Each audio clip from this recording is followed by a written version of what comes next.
What's up, everyone? Welcome back to King Anime Review, and for this video, I'll be reviewing episode 243 of Boruto Naruto Next Generations, titled Where I Belong.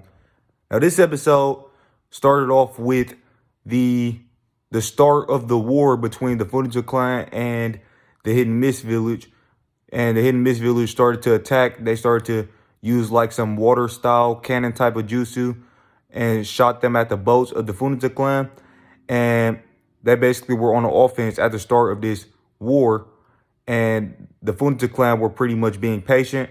As Izuri said, that war is like fishing. Whoever is impatient is the one who ends up losing. So that's the case with that. They had that to start off the episode.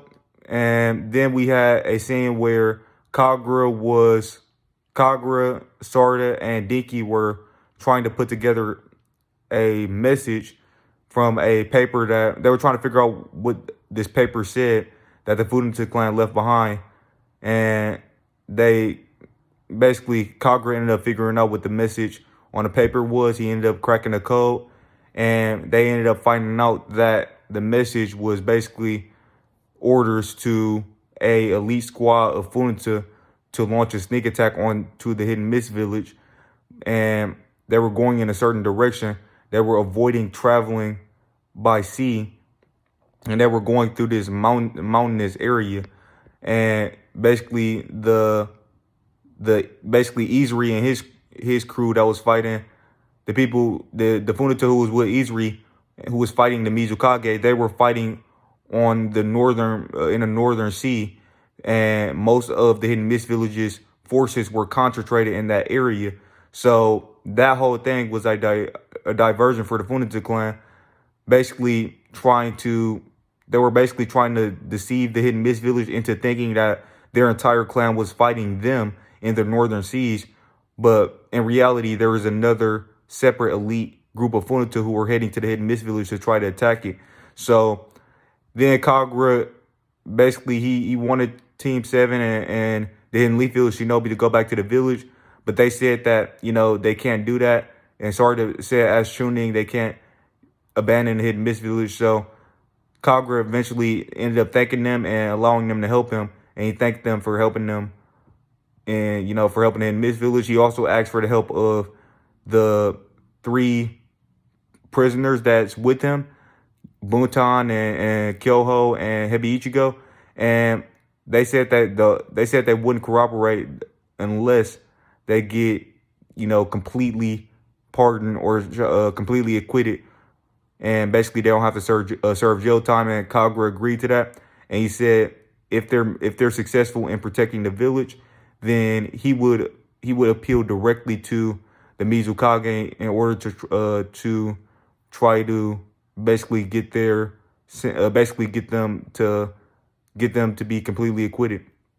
And yeah, that was the case with that. And yeah, then basically they started to put their plan together. They went to a village that was in this mountainous area, and it's a village. It's essentially the Funato clan has to pass through that village before they even get to the Hidden Mist Village on the route that they're going. So they got to that village, and that village ended up being a village that Kagura spent his childhood.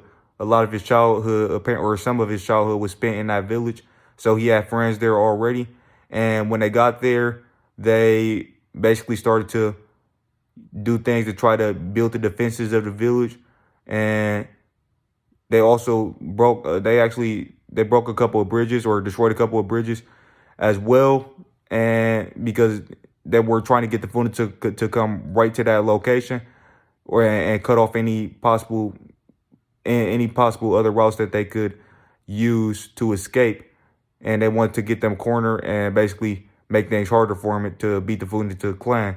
But the Funato has to go through that village, so they were expecting the Funato.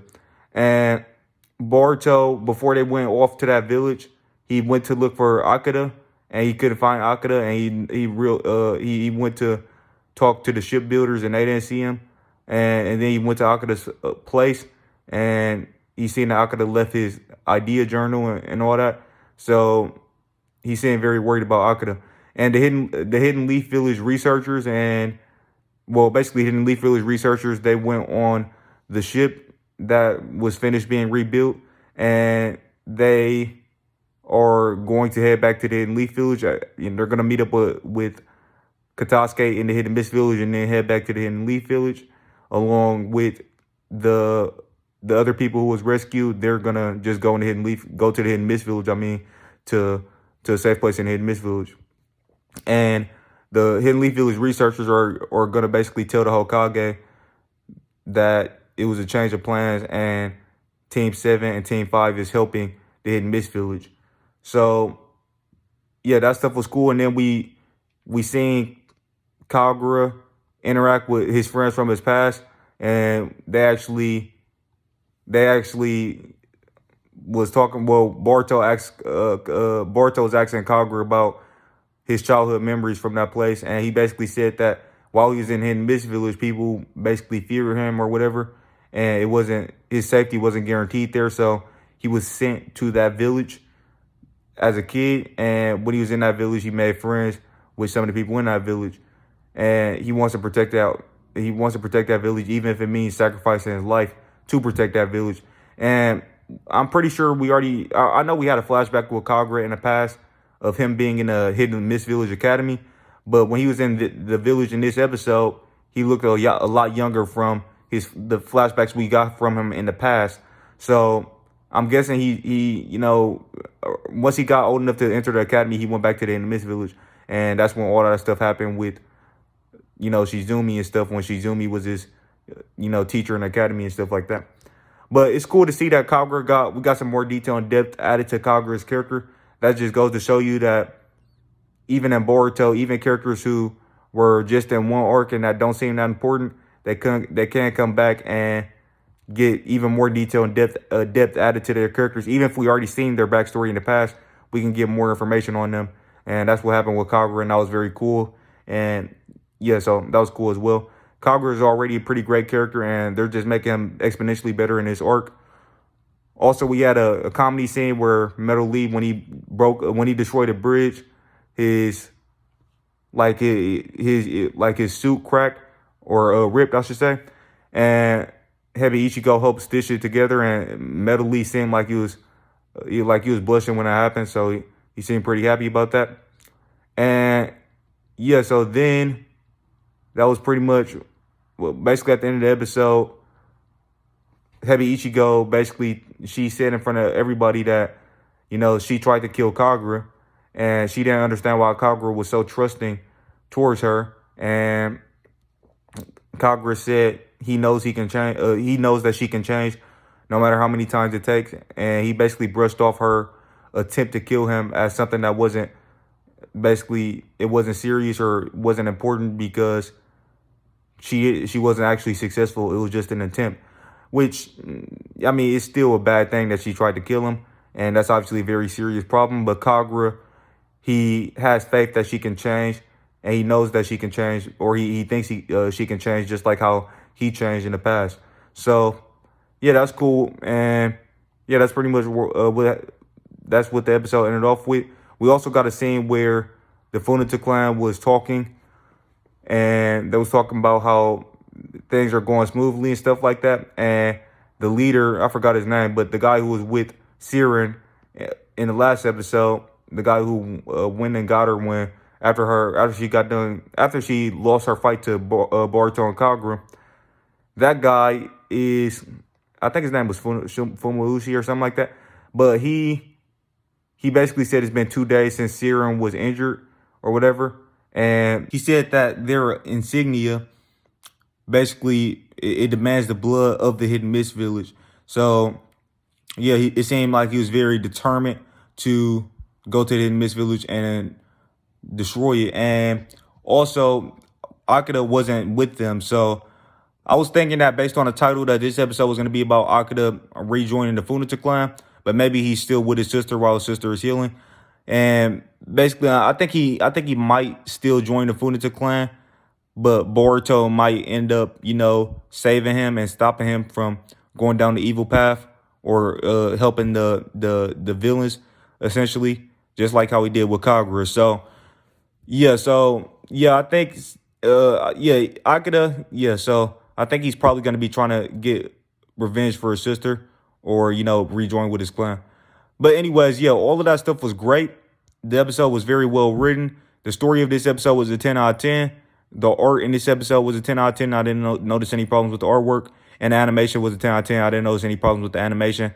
This was another great, fantastic, amazing episode of Boruto Naruto Next Generations. I'm liking everything that's going on. This episode has some great comedy. It has some great setup to the stuff, the battles to come. And we got some more detail and depth added to Kagura and learning about his past. And well, we learned more about his past and stuff. And overall, it was just a great episode. And I'm really looking forward to next week's episode. This arc has been going pretty good. Even in the episode that I didn't like that I talked about, the one where Tenma was fighting against Kawaki and Kagura. That episode, even though I didn't like some things about it. That episode, I already reviewed that one, but even that episode had an amazing fight with Kawaki and Kagura teaming up, which was cool. And then we got Boruto and Kagura teaming up in the last episode. So we had some cool, team ups and some cool fights in this arc so far. And it's looking like that's going to continue. And yeah, I've been liking the way this arc has been going down. So yeah, with that being said, yeah, another fantastic episode of Boruto Naruto Next Generations. Also, there was a new ending, and I like the visuals for the ending to some extent. Yeah, I think the last ending, the ending that was before this, was a lot better in terms of the song. The song was a lot better, but it was only Team 7 in the ending. And the new ending that we got, it had basically a lot of the characters, a lot of the Konoha 13, or it had a lot of the Konoha 13 in it, as well as Kawaki, or is it Konoha 14 now? Yeah, I think it's Konoha 14 now with Kawaki. But anyways, it had a lot of them in it, and yeah, it was just cool. I like the visuals for it. The song was decent at best. It might be the worst song in terms of, actually, yeah, I think, I'll say it's the worst song out of all the Boruto endings so far. It's definitely, it's definitely the worst song out of all the Boruto endings so far. But it's not, I wouldn't say it's terrible, but it's definitely the worst song out of all of the Boruto endings. But the visuals were pretty cool, and yeah, so yeah, that was fine as well. So anyways, with that being said, yeah, that's what I think about. That's the review for this episode of Boruto. If you guys like the video, please drop a like. If you're new to the channel, please consider subscribing and clicking that channel notification bell to be notified on all of my future videos. And share the video all over the internet, and drop a comment and let me know what you thought of the review and of the episode in the comment section below. And with that being said, thank you guys for watching, and I'll catch you in the next one. Peace out. Every promise I've been praying for.